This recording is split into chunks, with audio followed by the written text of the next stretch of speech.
आदाब, नमस्कार। बातें मुलाकातें में आपका स्वागत है। मैं हूं आपका होस्ट मोहम्मद अफजल खान। आज हम बात करेंगे हदीस के मुतालिक। क्या जो सहाए सित्ता है, यानी जो 6 हदीस की किताबें हैं, इमाम बुखारी शरीफ, मुस्लिम शरीफ, माजा, तिरमिज़ी, अबू दाऊदी और निसाई, ये कहाँ तक, किस हद तक सच है या सही है?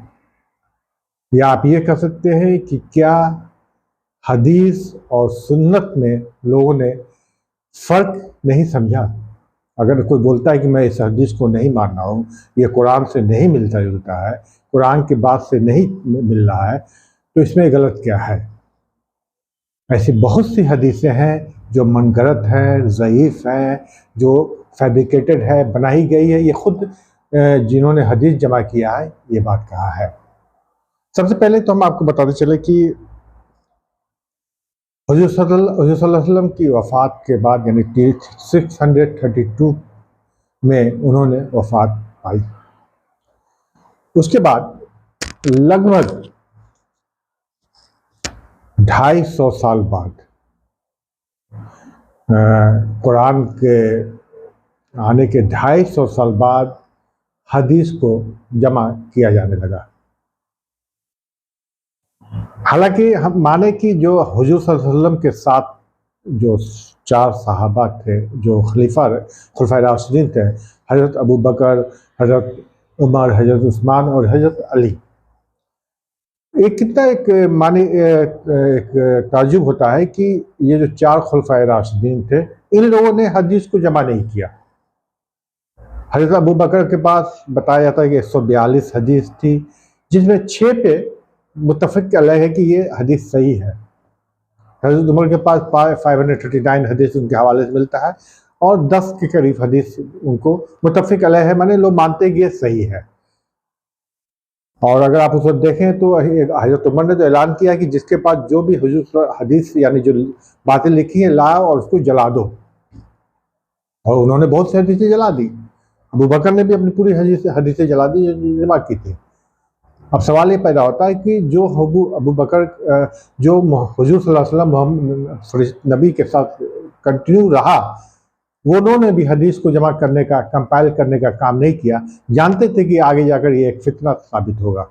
लेकिन 250 साल बाद एक अरब मुल्क से बाहर दूर ईरान में से उठता है और वो हदीस जमा करता है। और हमारे यहाँ कुरान के बाद बुखारी यानी सही बुखारी को सबसे ऑथेंटिक बुक मानी जाती है। ये एक मजाक नहीं तो और क्या है। आइए हम पहले देखते हैं कि 6 हदीस जिन्होंने जमा किया वो कहाँ के थे। इमाम बुखारी उज़्बेकिस्तान के रहने वाले थे, यानी जो ईरान के सटा हुआ बॉर्डर है। 810 में पैदा हुए और 870 में उनकी मौत हुई।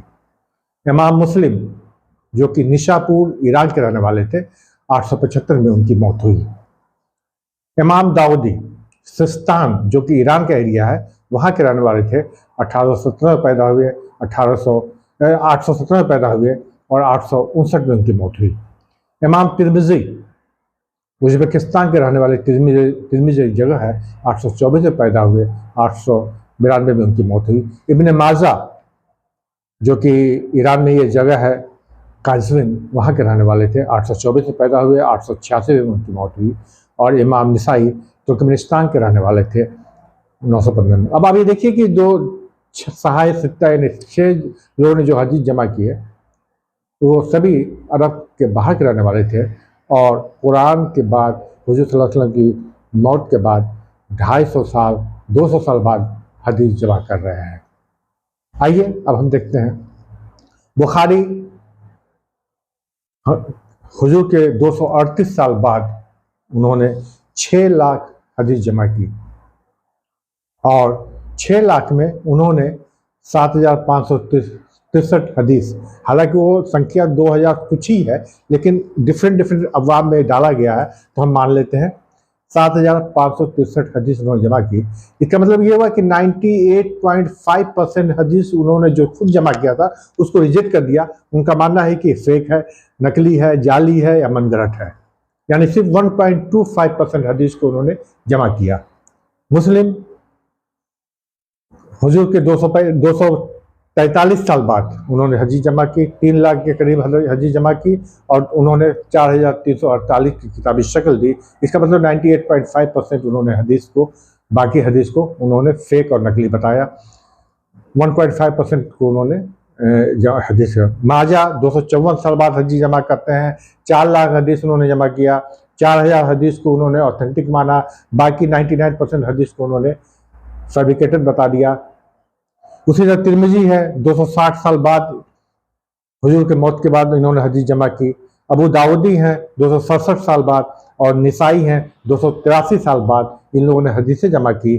कोई 3 लाख हदीस जमा करता है, कोई 5 लाख करता है, कोई 6 लाख करता है और 99% हदीस को वो फैब्रिकेटेड बता देते हैं और चंद हजार 7,000, 4,000, 3,000, 5,000 हदीस को जमा करते हैं और बोलते हैं कि ये ऑथेंटिक है, सच्चाई है। अब सवाल ये पैदा होता है कि आखिर इनके पास कौन सी टेक्निक थी जो इनका कहना है कि ये हदीस असली है। क्या ये नहीं हो सकता है कि इन्होंने जिसको 95% हदीस को फेंक दिया और कहा कि इसमें नकली है, और जिन्होंने जिसको जो 4,000, 5,000 जमा किया और बोला कि ऑथेंटिक है, तो किस बात का प्रूफ है कि जो किताब में उन्होंने जमा किया है उसमें नकली हदीस या फैब्रिकेटेड हदीस नहीं घुसाई गई है। कि इसलिए और हिंदुस्तान में मुसलमानों का ये है कि बाप रे, कुरान के बाद सबसे ऑथेंटिक बुक हदीस बुखारी है। यही बोलते हैं कि अकल के अंधे। अगर आप बुखारी की हदीस में जाएंगे तो ऐसी बहुत सी हदीसें हैं जो कि लगता है कि मनगढ़ंत है, कहानियां हैं, वितर है। 250 साल बाद, यहाँ 10-20 साल में लोग बदल जाते हैं, 50 साल में, 250 साल बाद हदीस को जमा करना और कहना कि पूरा अस्माउल अजार है, एक एक जो हदीस के रावी उनको चेक किया गया है, हंसने वाली बात है कि नहीं है।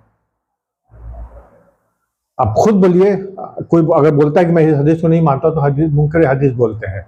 ये खुद 6 लाख हदीस जमा कर 99% हदीस को नहीं मान रहे हैं, तो क्या ये मुनकर हदीस नहीं हुए?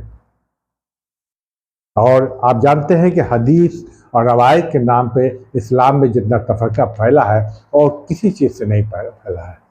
हदीस से पहले इमाम अबू हनीफा, इमाम शाफी, इमाम हम्बल, इमाम मालिक, इन लोग को देख लीजिए, ये लोग हदीस से पहले से हैं। अब सवाल ये पैदा होता है कि 250 साल तक हदीस जमा नहीं किया गया था, तो क्या इसका मतलब और लोग मुसलमान नहीं रहे?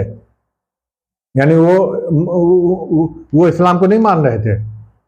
हदीस बात का खेल है। और अगर आप गौर से देखेंगे तो अजमी कंट्री और ये जितने भी लोग थे ईरान से थे, और इस पर शक होता है कि क्या इस्लाम को बदनाम करने के लिए लोगों ने ये जमा किया है। मैं ये करता हूँ, जो चीज़ें कुरान और हुजूर के हसना से नहीं मिलता है उसको हदीस आप नहीं कर सकते हैं। और ऐसी बहुत सी हदीसें हैं जो आप ध्यान देंगे कि इस्लाम को बदनाम करने के लिए ऐसा लगता है कि ये हदीसें बनाई गई हैं। 250 साल बाद हदीस जमा करना क्या इस्लाम के खिलाफ ये एक साजिश थी? और सबसे बड़ी बात है कि अरब मुल्क के लोग इस हदीस जमा करने में कोई नहीं रहा, और सब वो एरिया जो कि कह सकते हैं कि एक शोरिश एरिया था, ईरान, इराक, यहाँ सिर्फ जो है साजिशें रची जाती थी, उस एरिया से लोग उठते हैं और एक हदीस को जमा करते हैं।